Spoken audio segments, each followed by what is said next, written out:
Доброго вечора. Традиційно у цій порі прямий ефір телеканалу АТР продовжує програма «Ахшам». Мене звати Аліна Блохіна і разом зі мною у цій студії впродовж найближчих півгодини Борис Бабін, постійний представник президента України у Криму. Пане Борисе, доброго вечора. Доброго вечора.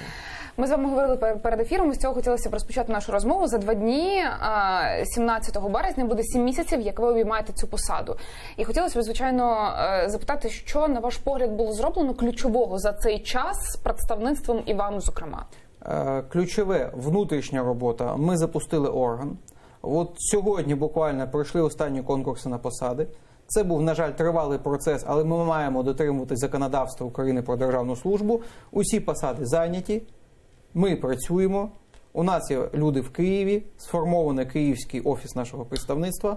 Завтра вже вирішується, до речі, останнє питання, де їх розташування. Ми сформували команду в Херсоні. Внутрішньо ми вийшли на той рівень, який дозволяє нам виконувати в повній мірі укази доручення президента, як це передбачено у відповідному законодавстві. Щодо нашої діяльності, по суті, ми запустили, по-перше, все ж таки першу хвилю надання кримчанам адміністративних сервісів. Розпочато розбудову мережі центрів надання адміністративних послуг в Херсонській області, де люди зможуть цивілізовано отримувати паспорти. На весну цього року запускаються ці центри у Новотроїцькому, Каховці, Чаплинці, розширюють центр в Херсоні і буде розширено навесні цього року спроможності державного підприємства «Документ» в Херсоні. Це вже нам надасть обсяг можливості надання кримчанам адміністративних послуг, це насамперед паспорти громадянам України та ID-картки, як мінімум вдвічі. Крім того, ми йдемо далі, обговорюються питання цих центрів: Новоолексіївка, Рикове, Каланчак селище, Мирне селище. От сьогодні у нас була дуже ґрунтовна і щира розмова з окремими міжнародними інституціями. Можливо, будуть кошти. Подивимось. Далі, ми перевели Нацполіцію в Автономній Республіці Крим та Севастополі з її одеського офісу ближче до Криму на Херсонщину. Вже є перші кадрові призначення, орган починає оживати. Вже є робота, реально. Це тривалий процес, ми тримаємо руку на пульсі, бо перемістити це важко, але воно йде. І це буде в 2018 році. Нацполіція в повному обсязі буде працювати кримська з кримчанами біля лінії розмежування, в тих місцях, де вони отримують адміністративні послуги. Це ті результати, які вже є.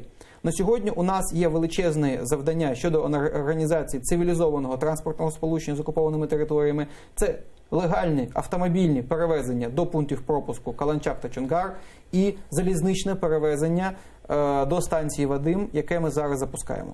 Ці речі ми зараз робимо попри певну спротив окремих чиновників, попри, на жаль, ту ситуацію, яка склалася за 3 роки, знаєте, такої зручної бездіяльності окремих відомств. Нам, повірте, це не так просто в цивілізованих межах переламувати, в межах чинного законодавства, в межах наших повноважень на виконання доручень президента, але ми це робимо. Тобто це ті реальні кроки, які вже сьогодні можна звітувати про досягнення. Решта – це в процесі, це інтенсифікація міжнародної взаємодії, чого раніше не було, нашого органу, вихід на належний рівень співпраці з моніторинговими місіями міжнародних організацій, штаб-квартирами міжнародних організацій, з іноземними представництвами України з кримських питань. Це налагодження взаємодії з органами влади щодо Криму, утворення експертної ради при представництві, яка вже працює, формування робочої групи високого рівня з опрацювання стратегії реінтеграції Криму, яка буде утворена, ця робоча група, на найближчому рівні в Києві, на рівні високому, тобто це рівень мінімум заступників міністрів, і ми будемо збиратися і відверто розмовляти. Також на фінальній вже стадії проект плану невідкладних дій щодо протидії російської агресії з Криму. Цей документ буде нашим дороговказом для представництва на найближчі 2 роки. Він буде публічним. Як тільки він буде затверджений, ми його надамо публіці на, як то кажуть, контроль, бо публіка може чітко моніторити хід нашої роботи з виконання завдань плану. Ми, пане Борисе, розпочали з таких соціальних і таких звичайних людських питань, важливих для жителів Криму і в умовах анексії. Ми зараз маємо телефонний дзвінок. Давайте послухаємо, що наші глядачі хочуть у вас запитати. Доброго вечора, ми вас чуємо. Алло. Добрий вечір.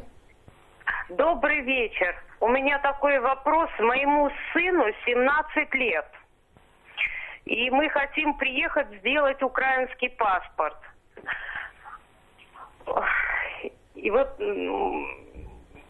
со свидетельством о рождении я смогу переехать украинскую границу? У меня не будет проблем? Яким свідоцтвом про народження? Законне українське свідоцтво. Украинская, да, украинская у нас. Оскільки ви не оформили паспорт в 16 років, скоріш за все, прикордонники, звісно, пропустять вас на підконтрольну територію. Можливо, буде винесено штраф за те, що ви вчасно не оформили паспорт, але там зазвичай вони обмежуються попередженням, але просто складається протокол. Єдине, що для повернення в Крим вам буде необхідно оформити анкету відповідного зразка у підрозділі Державної міграційної служби, оформлюєте ID-картку, вам дають анкету, ви повертаєтеся, потім наступного разу забираєте ID-картку. Будь ласка, привезіть з собою весь пакет документів, необхідний для оформлення паспорту. Ви вже згадали про станцію Вадим, про те, що з Херсону туди запустили 2 додаткові прикордонні потяги до приміські, перепрошую, потяги до адмінкордону із Кримом. Чим це добре? Це перший етап. Ми маємо вийти на те, щоб станція Вадим стала таким самим хабом, як і Новоолексіївка, щоб до найближчої до Криму підконтрольної станції Укрзалізниці мог ходити нормальний пасажирський поїзд з центральних регіонів України. Це насамперед Київ. Маршрут Київ-Херсон-Вадим – це має бути нічний поїзд. Це абсолютно реальна ситуація, оскільки ніхто цим не обіймався декілька років, необхідно пройти певні етапи. Перший етап – це узгодження графіків, накатуємо пасажиропотік, первинне облаштування станції Вадим. Другий етап – це причіпні вагони до київського поїзду, який людина сідає в Києві і виходить в Вадимі через Херсон. Тобто херсонський поїзд доїжджає до Херсону, там ці вагони їдуть далі до Вадима. І так само назад, з Вадиму на Київ людина не виходить з вагону. Третій етап – повноцінний окремий поїзд на додаток. Тобто це не перекладання з Новоолексіївки чи не скасування поїзду Київ-Херсон. Це буде додатковий поїзд для кримчан. Бо на сьогодні, на жаль, в Херсон ходить лише один пасажирський поїзд нічний. Вибачте, це абсолютно неприйнятно як для регіону, так і для кримчан. Шкода, що регіональна влада нічого не зробила для цього протягом 3-4 років, але оскільки це стосується не лише херсончан, але й кримчан, ми на сьогодні ставимо позицію перед Укрзалізницею. Ми впевнені, що знайдуться вагони. Бо якщо є вагони на поїзд Київ-Москва, Львів-Москва, Миколаїв-Москва, Одеса-Москва, Кривий Ріг-Москва, Вінниця-Москва і так далі, 10 щоденних поїздів до країни-агресора є Укрзалізниці. Можливо, вона знайде декілька вагонів для кримчан, для поїзда Київ-Вадим. Тобто це найближча перспектива. І цей приміський поїзд – це просто перший етап. Ми накатуємо графіки, щоб люди знали, що воно є, що станція оживає. Крім того, ми маємо забезпечити легальні місцеві перевезення. Там залишається 10 кілометрів від КПВВ до цієї станції. Відповідно, щоб там були легальні таксисти з міняємою ціною, які платять податки, щоб там була маршрутка місцева. Відповідне завдання поставлено перед владою на рівні РДА, на рівні ОДА. Вони там мали термін до 12 березня. З 12 березня мали запустити відповідні маршрути. На жаль, ми маємо вже величезні проблеми. Сьогодні ті маршрути, які вони мали запустити, наприклад, з КПВ Чонгар до Новоолексіївки, блокуються нелегальними перевізниками. Сьогодні були інциденти. Місцева влада абсолютно не може нічого зробити, там повний управлінський колапс, вони абсолютно не розуміють, що там відбувається, на жаль. В понеділок у нас буде високого рівня нарада в Херсоні, невідкладна, з силовиками, бо це має бути закінчено. Не може бути в європейській країні ситуація, коли невідома група осіб качає автобуси, не пускає легальних перевізників, утворює мафію, утворює відповідні контррозвідувальні корупційні ризики при повній бездіяльності відповідних компетентних органів виконавчої влади. Ми з вами, пане Борисе, говоримо от Херсон. Це, я наскільки розумію, безальтернативне місце для вирішення адміністративних, соціальних, певних інших питань, які виникають у жителів Криму. На жаль, географічно, бо це ситуація, з якою ми маємо зробити плюс. Тобто ми маємо з цього лимону зробити лимонад. На жаль, місцева влада часто це не розуміє. На жаль, навіть ті люди, які, знаєте, одягають вишиванки, ходять на всякі заклади, там на Крим України і тому подібне, в серцях вони ставляться до Криму, краще б його не було. На жаль. Але це буде змінено. А чому таке ставлення? А я не знаю. Але це буде змінено. Повірте, громадяни України з Криму такі самі, як громадяни України з Вінниці та Херсону. Так склалося, що Херсонщина має бути для них місцем отримання адміністративних, соціальних, гуманітарних послуг. Комусь це не подобається? Вибачте, у нас війна. І ми маємо забезпечувати права власного населення в умовах міждержавного конфлікту. Хтось не може це робити, будь ласка, нехай на це місце прийде той, хто може це робити. Це я вам прямо кажу. Ми впевнені, що на Херсонщині кримчани мають стати не якоюсь абузою чи небажаним п'ятим елементом якимось, а силою, що рухає вперед, зокрема, економіку регіону. Бо дивіться, наприклад, ті самі центри надання адміністративних послуг, Кошти за оформлення паспортів, які кримчани сплачуватимуть ці центри, вони йдуть до місцевих громад. І відповідний розвиток регіону, і ці робочі місця, і відповідна взаємодія, і поширення спроможності вузів Херсонщини, наприклад. Бо на сьогодні майже половина абітурієнтів, які йде на материк, вони вчаться в херсонських вузах. Їх не так багато, як мало бути, але вони є. І це також плюс для нас усіх. Ми маємо цим користуватися, щоб це було і для кримчан, і для херсончан, і для всієї України плюсом, а не якимись проблемами чи корупційними ризиками. Ви як представник президента звітуєте про той спротив або бездіяльність місцевих чиновників. Який отримуєте фідбек, яку відповідь? Фідбек є, ви ж бачите, є вже певний зрух, хоча спочатку там була ситуація, що ви тут собі сидіть і сидіть тихесенько. Ні, шановні. Ми маємо доручення голови держави, ми маємо законодавство щодо окупованих територій, щодо контролю за дотриманням прав людини на підконтрольній території щодо кримчан, і воно буде виконано. Крім того, ми зараз також, вже після того, як ми наростили, як то кажуть, м'язи суто управлінські, виходимо на контроль щодо тієї ситуації, яка твориться з ВПО з Криму на материковій Україні. У нас буде низка нарад міжрегіональних, найближче в Херсоні 20-го, потім буде Київ, потім буде Львів. Шановні голови, заступники голів, департаменти облдержадміністрацій сядуть з нами за стіл і будемо обговорювати питання ВПО з Криму. Ми бачимо в окремих регіонах конструктив, ми бачимо позитивну динаміку, дуже позитивне ставлення до кримчан. І там, де це є, керівництво країни знає про це, повірте. Там, де цього нема, будемо шукати шляхи, щоб це з'явилося. Кримчани не чужі. Це наші громадяни у всіх регіонах, де вони мешкають, де вони рятуються від агресора. Ми маємо забезпечити весь набір прав. За 2 дні, за 2 дні, власне, у неділю на території анексованого півострова відбудуться незаконні вибори, точніше, перепризначення президента Російської Федерації. І зрозуміло, що от перед цими подіями на території півострова Росія буде посилювати усілякі заходи безпеки.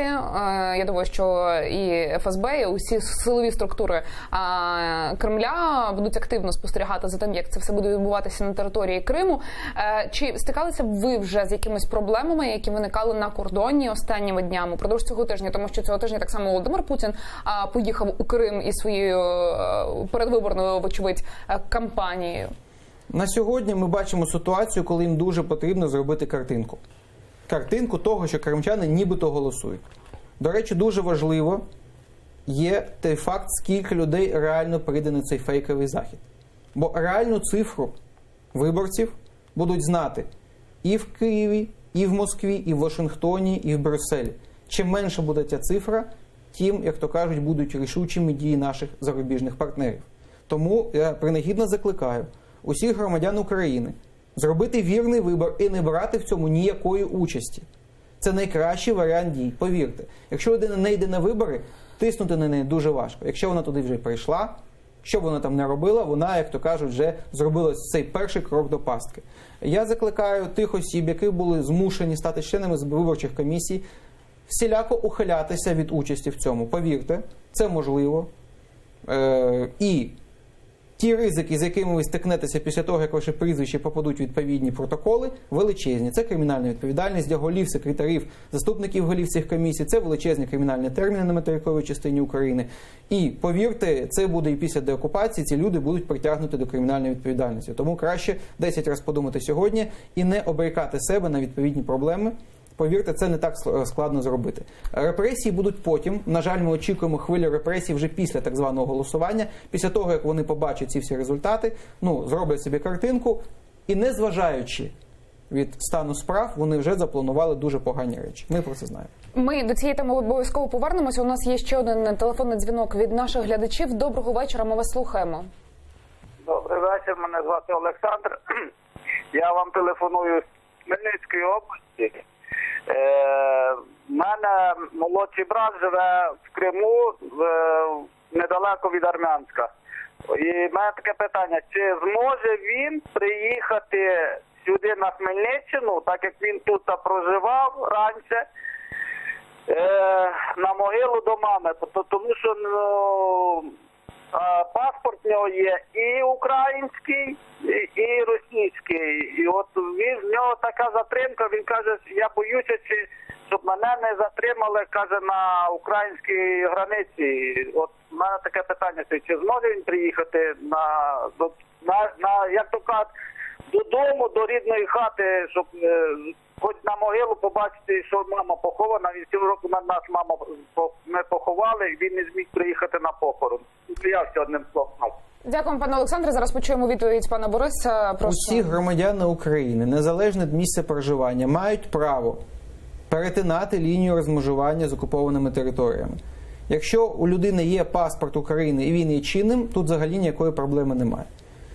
Навіть якщо людина є злочинцем, прикладом, все одно вона має право потрапити на материкову Україну і пустять. Попри те, що є 2 паспорти. Інший паспорт не має ніякого юридичного значення. Це не злочин і не правопорушення. Люди були змушені отримувати ці аусвайси. Звісно, ми це все розуміємо. Головне, що людина громадянином України. Інші фейкові речі – це питання до російської пропаганди. Ці папірці не коштують того паперу, на якому вони виготовлені. Але якщо в людини, наприклад, паспорт окупанти вилучили, він втратив чинність, термін дії, там, чи фотографія не переклеєна, чи взагалі він втрачений, людина все одно, як громадянин України, може потрапити на материкову частину, вона проходить процедуру ідентифікації, і просто потім її не впустять в Крим назад без оформлення нормального паспорту. Вона має на це розраховувати. Тобто в той же день вона не повернеться. Вона прийде і має оформити документи на материковій Україні. Тобто тут абсолютно ніякої проблеми з точки зору українських прикордонників немає. Корупційні ризики з боку прикордонників на сьогодні мінімізовано. У нас є абсолютно нормальна співпраця з прикордонними органами, з органами Державної прикордонної служби. Будь-які, не дай Боже, проблеми, які виникають у громадян, дзвоніть нам на гарячу лінію, ним на гарячу лінію. Завжди ми розбираємося. І якщо дійсно є якісь, чи зловживання, чи просто, як то кажуть, дрібна халатність, повірте, це дуже швидко усувається. Тут проблеми я не бачу ніякої. Що роблять окупанти? На жаль, вони не те й окупанти, що робити що завгодно. Тут завжди є ризик, завжди є свавілля, корупція, вербування спецслужбами. Ми це маємо прекрасно розуміти. Ви сказали про те, що після незаконних виборів на території анексованого півострова ви очікуєте, що репресії російської окупаційної влади щодо жителів Криму посиляться. На жаль. Чому? Така ось у нас є передбачування. Ситуація полягає в тому, що вони зараз відстріляють це шоу, потім вони, ми бачимо, і в самій Росії дуже сильно закручують, як то кажуть, гайки. Можливо, вони ще трохи потягнуть, у них там влітку так званий чемпіонат по футболу, можливо, вони до цього часу дотягнуться, не буде дуже публічно, але взагалі вони готуються. Наприклад, в Крим, ви знаєте, переводиться, це відкриті відомості, просто подивитися по перелікам райвідділів, ФСБшники з тих регіонів, де Росія вчиться і вміє воювати з власним населенням, це Північний Кавказ, це інші регіони. Тобто ці люди не просто так туди потрапляють, вони вміють вбивати, катувати, гвалтувати. Вочевидь, в цих питаннях окупаційна влада не дуже довіряє зрадникам з колишніх СБУшників, які перейшли на сторону агресора, але вона їм в цих таких, знаєте, питаннях війни з населенням не дуже довіряє. І вона завозить, як то кажуть, перевірені кадри. Звісно, це робиться не просто так. Ми маємо мілітаризацію, Крим перетворений в величезну військову базу, і вони хочуть забезпечити на цій військовій базі, як то кажуть, відповідний рівень безпеки для себе. І до цього вони будуть посилювати відповідні репресії. Просто поки що вони це роблять не так активно, бо вони це шоу хочуть продати своїм корисним, як то кажуть, дурням на Заході, іншим своїм якихось партнерам. Тому вони поки ведуть себе на картинку. Ще додамо інформації, у Кримському Артеку проведуть передвиборчий референдум. Окупаційна влада незаконно анексованого Росією Криму 16 березня, тобто завтра, планує провести у дитячому таборі Артек референдум, що стосується майбутніх виборів президента Російської Федерації. Про це повідомляє прес-служба табору. На голосування буде винесено напуття майбутньому президентові Російської Федерації на десятиліття дитинства з конкретними пропозиціями щодо пріоритетів державної політики в галузі дитинства, пояснюють там суть цього опитування. Керівництво табору планує надрукувати бюлетені, облаштувати інформаційні стенди, кабінки та урни для голосування. Результати так званого опитування оголосять завтра в 20-й за Москвою під час відкриття третьої зміни. Пане Борисе, як це розумієте і як на це реагувати? Ви знаєте, що у чинного режиму в Росії є такі, на жаль, риси такої, знаєте, якоїсь дуже, майже якоїсь педофілії. Вони завжди якось то дітей наряжають в форму військових, то зараз якісь референдуми серед дітей проводять. Мабуть, це якась хвороба там у перших осіб. Реально, це дуже важко пояснити навіть якимись політичними питаннями, це як щось медичне вже. Але просто це, знаєте, їм про що вони можуть розповідати? Про успіхи в сфері охорони здоров'я, чи про успіхи у сфері сільського господарства, чи промисловості, чи техніки, чи науки? Ні. Їх єдина похвальба – це ядерна зброя, якісь незрозумілі референдуми, тобто патрони і бюлетні. Більше у Росії нічого немає, що можна показати по телебаченню. Нехай показують, нехай потім їдять ці патрони і закусують бюлетнями. Радбез ООН збереться через ситуацію в окупованому Криму. Сьогодні за ініціативою України Рада безпеки ООН проведе засідання у форматі Арія щодо ситуації на території анексованого півострову. Початок о 21-й годині за київським часом. Про це, власне, інформував уповноважений президент України у справах кримсько-татарського народу Мустафа Джемілєв. Чи відомо вам, хто буде представляти українську сторону на Радбезі і якої реакції і відповіді на те, що робить Росія на території півострова, ми можемо сьогодні чекати? Наскільки я знаю, там буде потужний пул з України, там будуть і відповідні представники Міністерства закордонних справ, пані Дзеркаль буде Рефат Агачубаров, наскільки я знаю, чи як мінімум заступники голови Меджлісу точно будуть дипломати. Фактично це буде такий відкритий захід, бо це не формат передбачає участь громадськості і активістів, але головне, що це обговорюється на найвищому рівні. Подивимось на ті меседжі, які будуть послані нашим партнерам, бо ми бачимо, що з кожним днем і місяцем мова ужорсточується щодо держави-агресора. Це не лише позиція України, це позиція всіх цивілізованих країн світу. І ми всі розуміємо, до чого це призведе на кінці. Ще один телефонний дзвінок ми маємо зараз із Криму. Давайте почуємо. Доброго вечора, ми вас слухаємо. Алло, добрый вечер. Добрий вечір, ми вас чуємо. У нас такой вопрос. Алло. Да, мы вас слышим.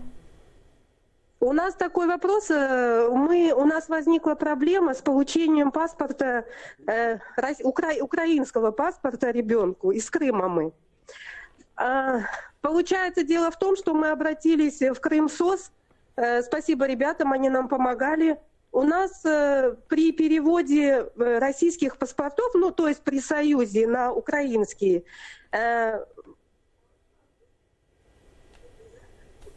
возникла ошибка в фамилиях. Получается, у мужа и у меня в фамилии ошибочка идет. Одна буква неправильно переведена.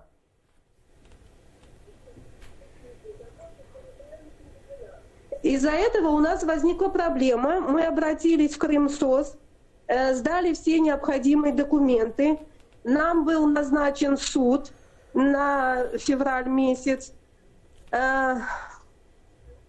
Так как должны были сначала исправить ошибку в паспорте одного из родителей, и потом уже последовательно мы должны были подавать все документы на получение паспорта на ребенка.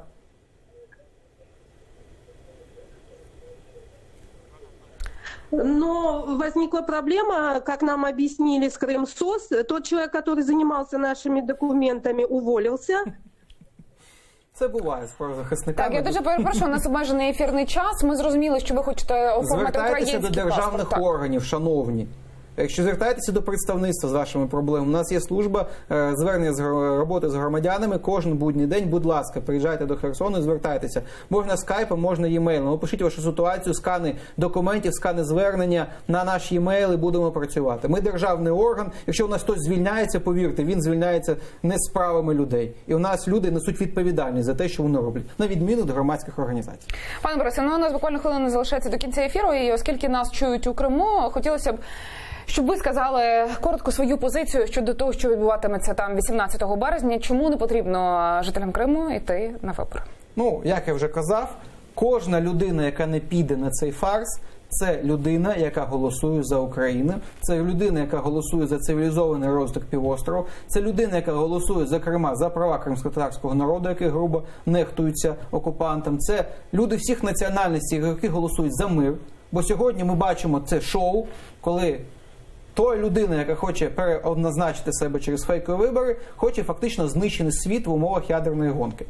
Яка взагалі розумна людина може взагалі голосувати за людину, яка хоче знищити людство? Це просто загальне таке питання, риторичне. По факту, чим нижче буде реальна участь кримчан в усіх формах взаємодії з державою-агресором, тим скоріше буде деокупація. Це стосується і виборів. І, шановні, будь ласка, уникайте участі в так званому суді присяжних, який зараз формується. Це величезна пастка, величезна проблема, так само, як участь в виборах. Чим менше кримчан будуть брати участь у діяльності окупаційної влади, у відповідних фейкових заходах на чолі виборів, у відповідній діяльності судів присяжних та тому подібних фейкових структур, тим буде скоріше реальна деокупація завдяки і Україні, і нашим міжнародним партнерам. Всім цивілізованим націям світу. Пане Борисе, я вам дуже дякую за розмову і за візит до нашої студії. Борис Бабін, постійний представник президента України у Криму, був гостем цієї ефірної години. За 5 хвилин прямий ефір телеканалу АТР продовжить Прайм Пашаєв. Гостем буде Рефат Чубаров, голова Меджлісу кримсько-татарського народу. Дочекайтеся, я прощаюся з вами до завтра. Бажаю тільки хороших новин. Залишайтеся із АТР.